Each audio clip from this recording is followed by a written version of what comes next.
right. Happy summer, everyone, or almost summer. Don't want to get ahead of ourselves.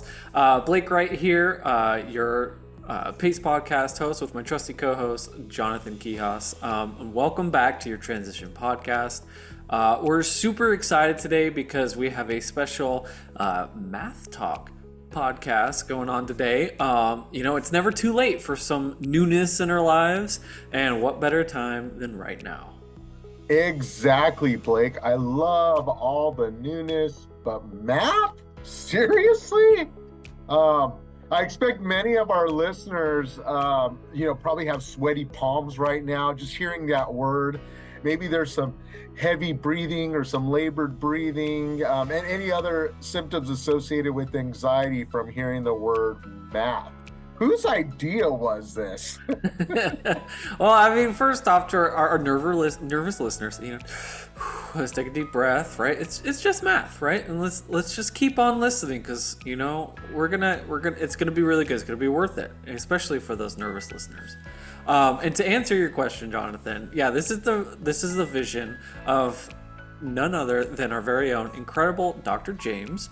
And who many people don't know, but Dr. James has just been an awesome, amazing, long-time supporter of our transition podcast, our transition program, all things transition and more. So Dr. James, welcome today to our math talk, our first ever math talk.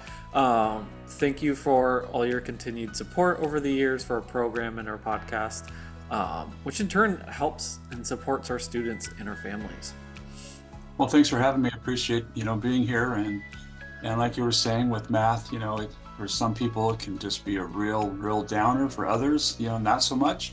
But we really want to, get into and find out, the why in our organization and how we can help those who really need that assistance. So awesome. Thank you again, Dr. James, for just all the support you've given to our families, our podcasts, our transition program, all of the above. And just to kind of add something, for our listeners, we are going to be launching a series of these math talks. And if you have an idea for a name, I think we could call it a contest, Blake, right? We'll have a contest. Yeah. Go ahead and put that name in the comment section. And what we'll do is we'll be having a little vote amongst our team members. And then the winner can pick up something at the alumni table. I'm not going to give it away at graduation. How does that sound? Does that sound? I think that'll be okay. But all right, Dr. James, welcome to our program today. And good to have you here. Yeah, again, like I said, glad to be here. Would you share a little bit about yourself and how you serve our community for those who are newer to Central Valley Charter Schools? Well, for many years, I think a lot of I was the special ed director. My title was senior special ed director, but now I've turned it over to those folks who had worked with me for many years, and we're doing a wonderful job. And so now I've got, Lorraine Sewell, doing the SPED side. We've got Dr. Yolanda Vasquez has really taken over student support side and transitions and all those pieces.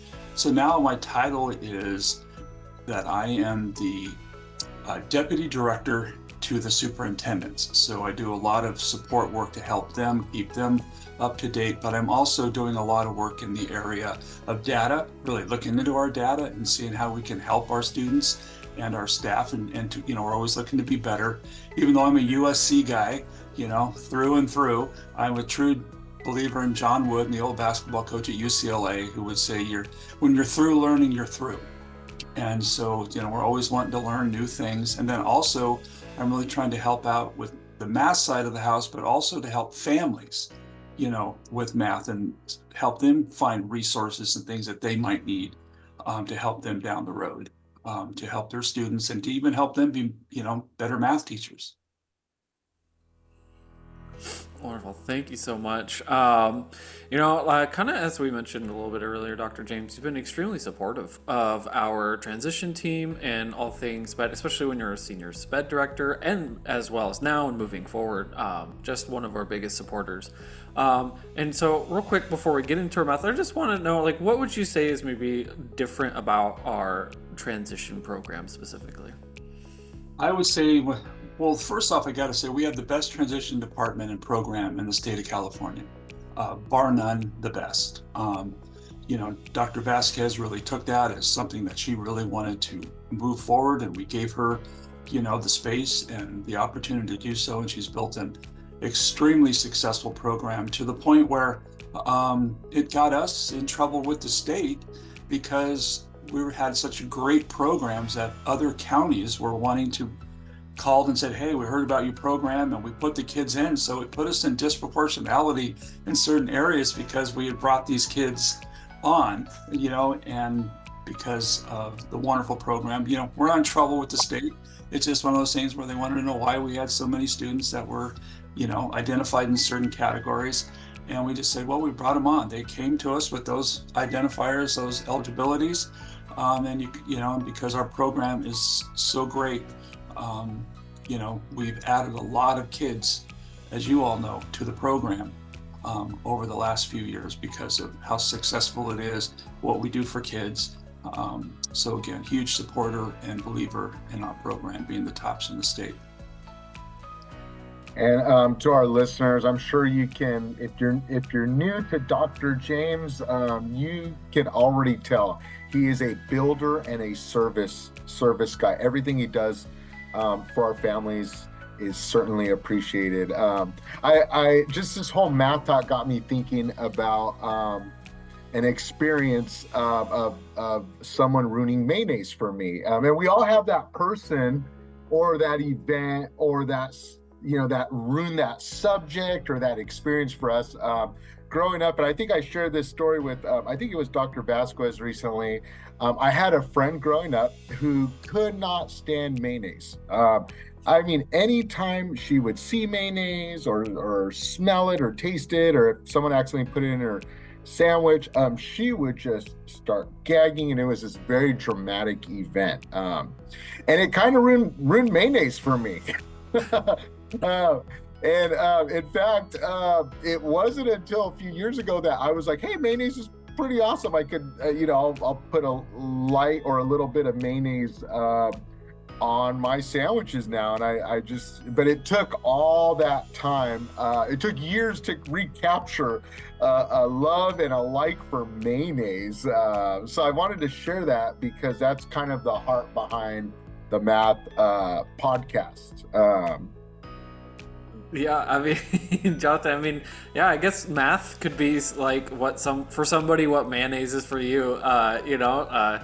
It's crazy how sometimes the people around us, how that can shape how we feel about something or how we experience something, which kind of leads us to our first official question about our math talks for Dr. James here is, what role does experience or family, culture, what people might say, how we're treated, how do all those things kind of factor in on whether or not we like or hate math?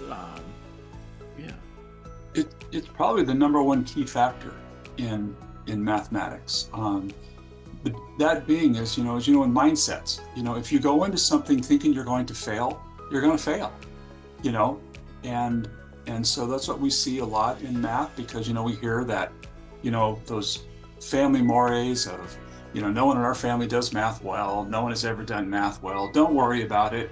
It's okay that you don't do it well, and that's fine, right?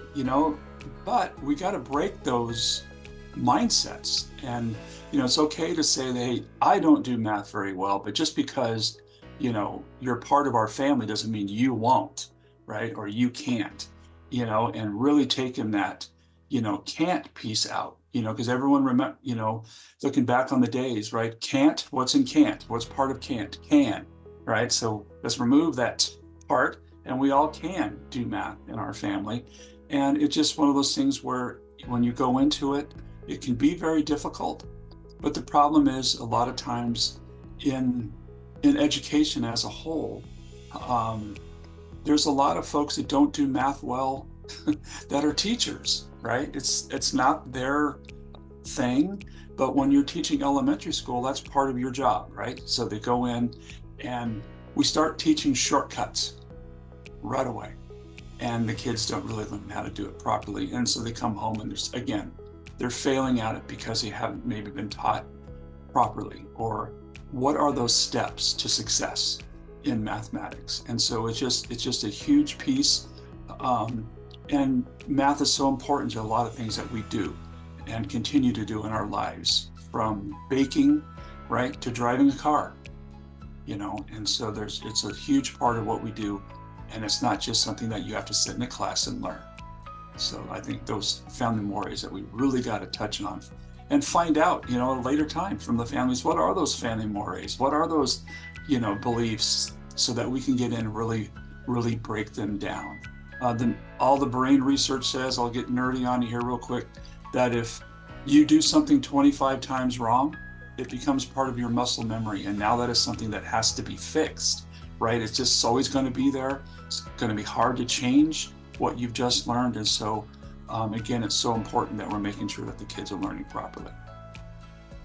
Thank you so much for sharing, Dr. James. Hopefully our listeners, they're breathing a little better, their palms aren't as sweaty, and they're just feeling a little bit more relaxed about math. And I loved how you shared how we use it for baking. My goodness, like what would chocolate chip cookies be without math? They have to be a little sweet and a little salty, and they have to be just right?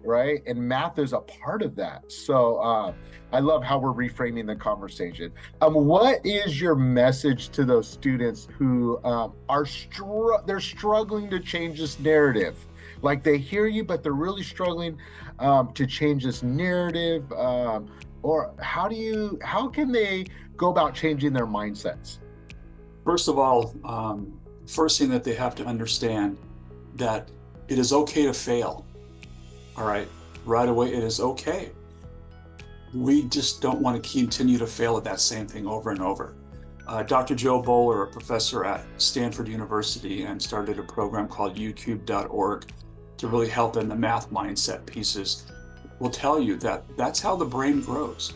When you fail at something, the brain will grow, because it really wants to get this right and wants to continue to get things right, but it's okay. And so if it doesn't come out right the first time, the old try again is okay, and it's about mastery. Yeah, you might not have known it that day, but hey, let's continue to work on those computations, those equations, whatever those pieces that you're struggling with, and we're going to get you where you need to be. So like I said, take that deep breath, really look at things, and build those toolboxes, guys. It's okay to put things into those toolboxes, because in the real world, in a situation, you're never asked to memorize something when you're doing a computation that can mean lives, right? You have a book, you have experts, you have other people checking work for you. I love to go back to that Hidden Figures movie, when people had no idea about Mrs. Johnson and the group, working at NASA, who was checking all the numbers to ensure that the launches were going to be successful. And our initial pilot was not going to get into that aircraft until she said the computations were correct. So again, we have a lot of belief in people who can do these pieces, but we're always checking work. I always go back to something as simple as the last time you had your oil changed. If you went in and had your oil changed, did you notice that the guy changed your oil, or she changed your oil, and a second person came in and checked to make sure that the oil was in the car, right? There's those checks always, and that's what we do in math, and where we're going to get you. And like I said, relax and ask questions. If you don't understand something in the area of mathematics, there is no horrible or bad question. If you don't understand, please ask.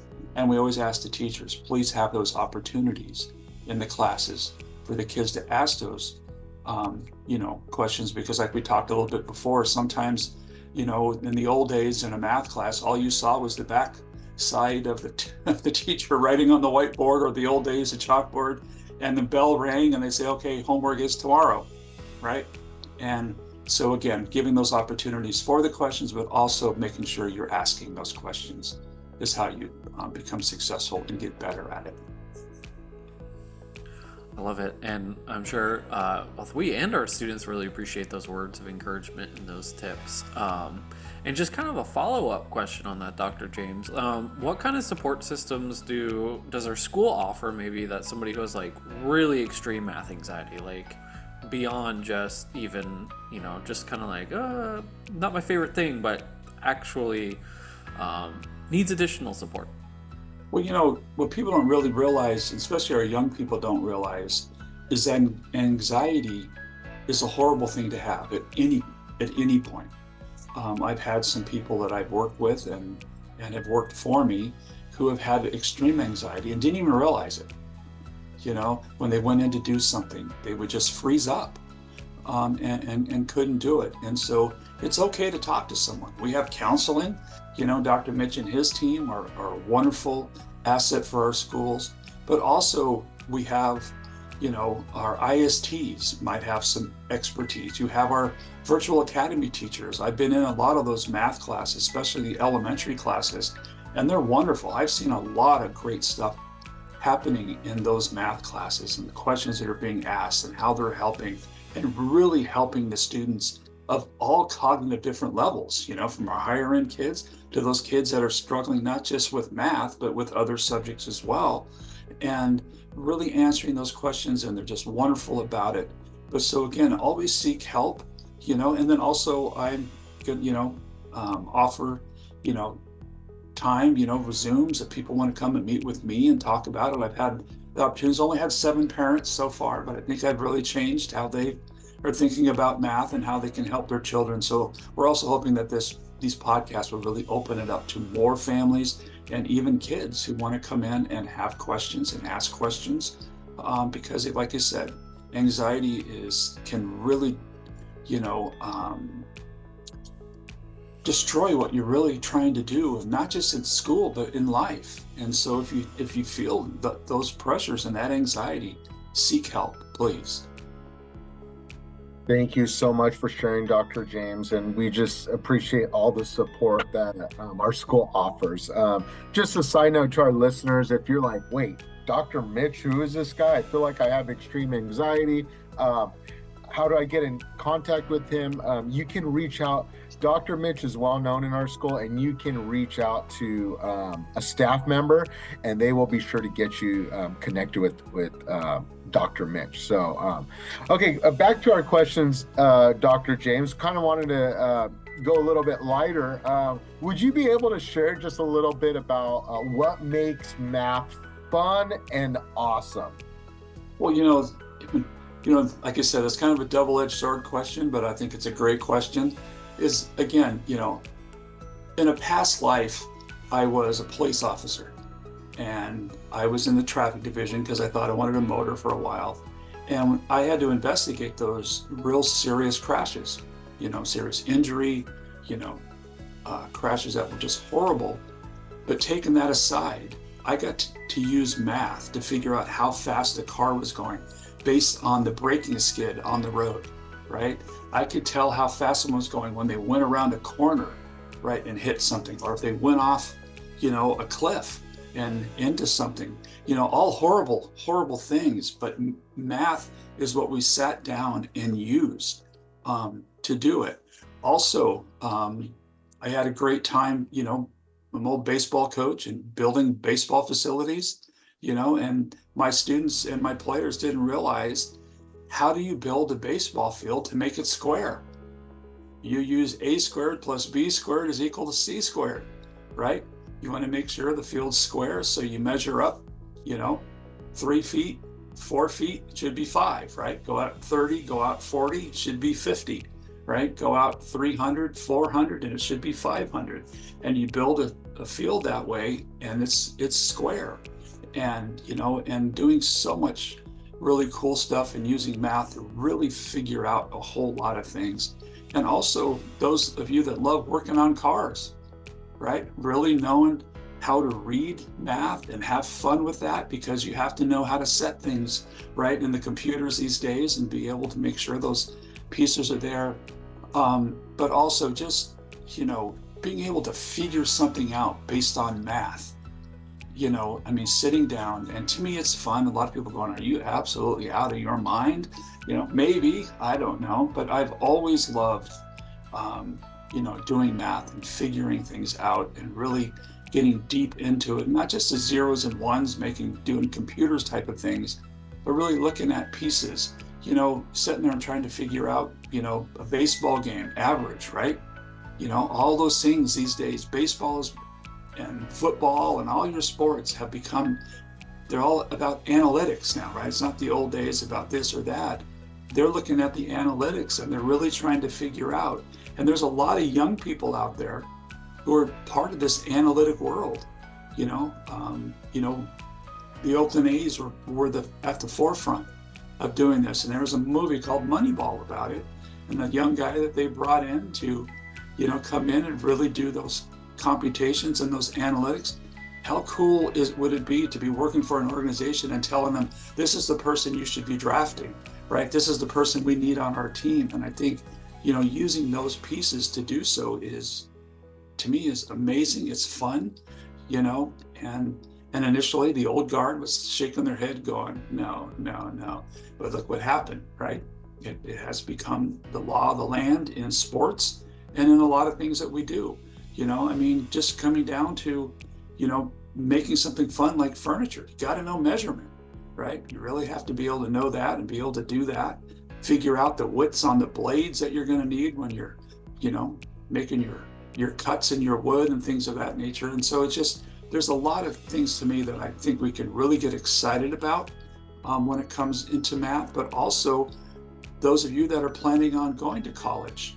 There's a lot more than just sitting down and doing computations. At Cal State San Marcos, they have math circles where kids get together and discuss math in those pieces. And then another fun thing, and it was really intense and a lot of fun as an old principal, we had math competitions, just like you would, when you see the people go out and they're debating and doing those things and all that fun. Well, this was based on math.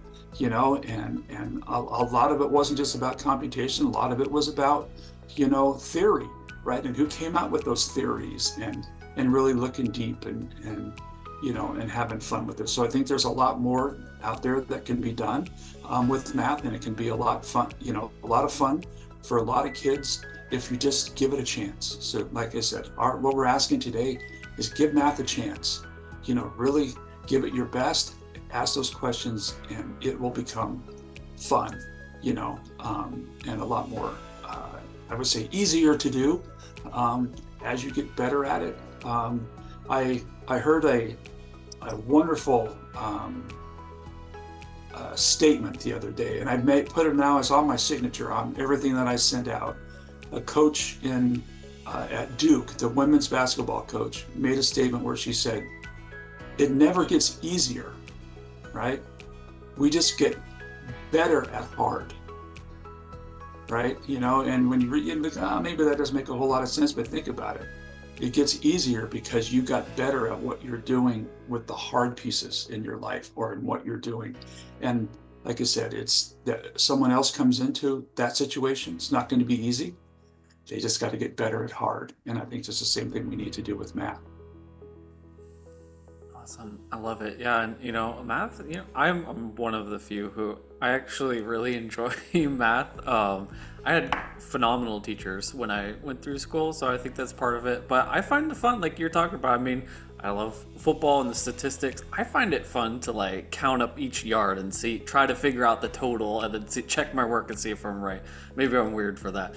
But, even with I know some of our students who maybe are playing video games and are big, I still play a little bit when I can. But I've used math countless times in those. That's helped me out. And even just budgeting and stuff too, when we're at the grocery store, seeing what kind of goodies we can buy, you can use it. It's so many different aspects that are more than just be in the classroom. So I love that you brought up a lot of those different applications for how it can be really fun and useful. Well, just like, you brought up the market, right? People don't realize that there's people that get paid a lot of money to tell markets how to set up their their goods. When you go in and things are on sale, where do you normally find them? Either low or high, right? The things that are right at eye shot, right, in those areas are the more expensive things, the things they want you to buy, because now your eyes saw it. Oh, I got to have that. Oh, here's that sale thing I got to have, right? So it's all about math in that way of figuring out how can we get them to buy that more expensive item when they're here to buy the sale item, right?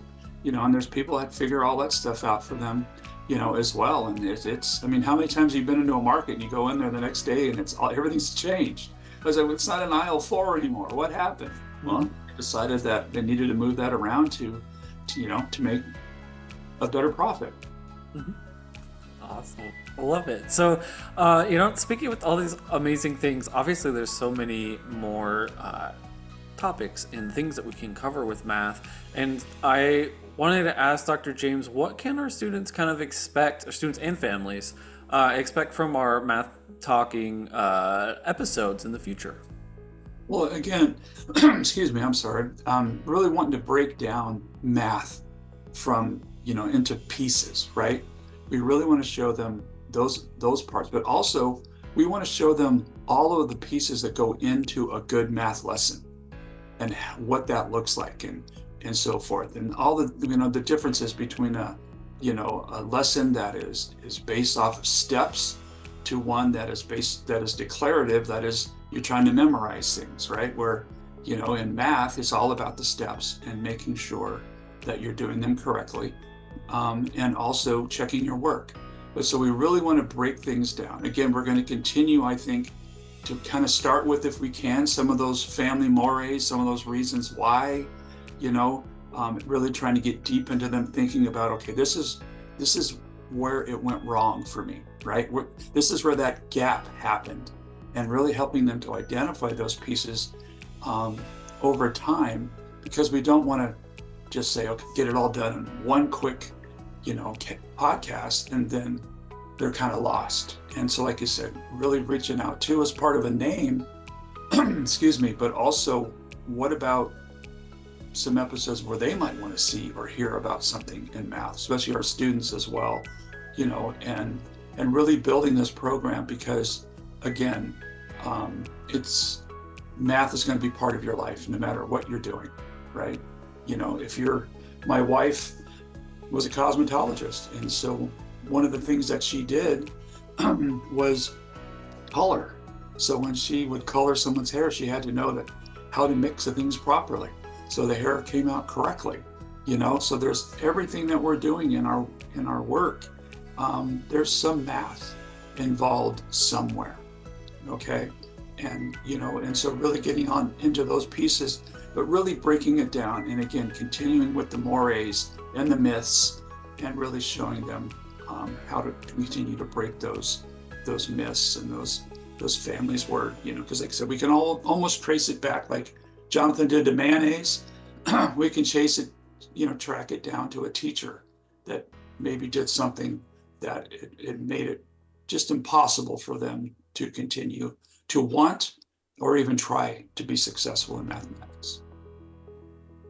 Love it. Thank you so much. You talking about how your wife does hair coloring, Dr. James, brought me back to there's a blue hair story in our family that we don't have time to share today, but it's definitely, math is definitely important, even in the hair industry. But anyways, we just really appreciate your vision and just you sharing your heart, to help our students with math and our families. And just kind of a question. So if any of our students or our families, have those follow-up questions or concerns about anything that you've covered today, or they just want to even submit, hey, this would be a great future Math Talk podcast episode, or this would be helpful. what would be the best way for them to reach you, Dr. James? I think just through our email, our organizational email, school's emails. I'm Stephen.James at centralcbs.org, and they can just do those pieces, and we can get together, and if we need, we can Zoom, and just get those things set up. Because again, it's one of those things where if we can just move a few kids, into a positive note to start with, then that's just going to continue to grow and grow and grow, and get it to the point where it's going to be a lot of folks that are needing help, and we'll have those other monthly meetings and things of that nature, because we're also looking at not just with the podcast, but me also doing some trainings for families, on how to work with their kids, either in person at our Fresno office or virtually, so that we can, again, really, help them, because as we know, math continues to change in the US. I can go back to the 1930s and find articles on the new math, right? And we continue to try to figure out why. And I think we know the why is because in America, we choose to educate all of our children, right? When we really try to compare ourselves to Asia and Europe, in the Asian countries, most kids only have compensatory education through 8th grade. And if they don't qualify for high school, they go into the workforce already, right? We don't do that in America. In America, it's about educating all of our kids. And so, I think sometimes we look and go, wait, we're not competing as high as we should. But then when you look, and that's that data. But when you look at the college data, our kids that are in the colleges are competing well against the rest of the world in math and engineering and science and all those things. It's just, again, when you look at the all is what we need to do, and so other countries aren't doing that. They make decisions for you in the equivalent of our 8th grade, and like I said, you're not given those opportunities.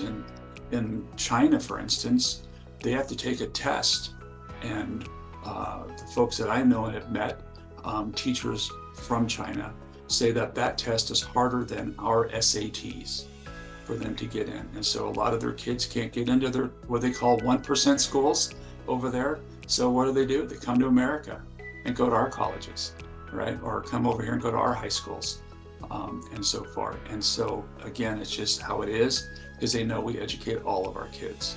And I just think that when you look at that piece and you're struggling at something, please ask for help. Because like I said, failure is part of life. It's how we handle failure, right? And how we move on from it that makes us who we are.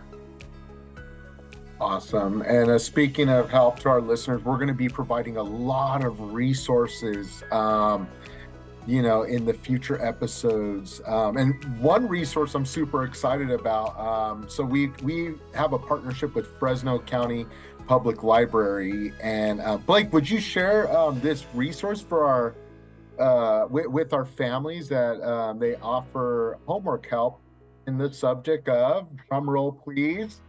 Go for it, Blake. Math. Yeah, no, absolutely. We have, our homework center, K through 12. It's resources for our students in math. So I'll put the little graphic here on the screen somewhere, maybe over my face, and also in the description a link for you guys to check that out. Yeah. That's great. Awesome. And then I believe also, Dr. James, it was U cubed, correct? Yes, it's youcubed.org.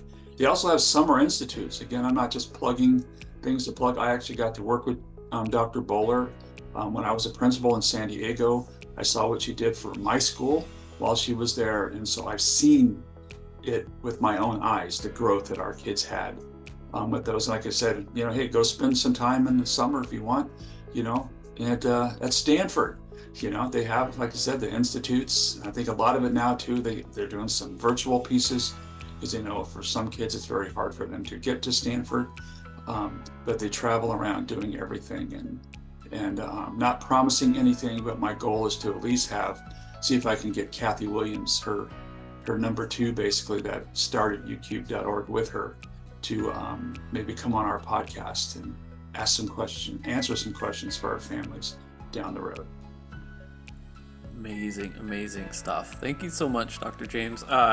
Truly the epitome of a service guy. And we're just really appreciative. You've believed in our transition team ever since the start, and here you are believing in our students that we can reach for the math stars, if you will. So we're so incredibly grateful that you took the time out of your busy schedule to stop by the studio today, and for carving out that time in the future. I know that not only we appreciate it, but our students, our Central Valley Charter Schools community, our families, our parents appreciates your dedication to them and supporting them throughout their journey. Again, my pleasure. And you guys always do a great job. So again, it was a good time. Thanks. Yeah, of course. Thank you. And for our listeners, be sure to share some love down in the comments for Dr. James. Maybe share some math success stories, keep that positivity going, or even talk about, some of those students, or maybe a teacher experience that ruined it. Maybe you see some other people who experience the same things, and you can go on that journey together. Also, be sure to, like this podcast, share it to somebody who you think, if you're like, I have a friend that, struggles with math a little bit, send it their way. And then also make sure to, if you have an idea, if you're like, I've got a great idea for what they should call this Math Talks podcast in the future, put it down in the comments. Like Jonathan said, we'll have a little competition, a little contest, the winner getting a prize as well. And the last thing I'll say is, if you missed our career fair with amazing careers, a lot of people who stopped by and gave us a wealth of information, a lot of them probably use math, make sure to check it out. You can find all of that here on our YouTube channel. So until next time, thank you for tuning into your Transition Podcast once again, and our first official Math Talks episode, and we'll see you on our next one.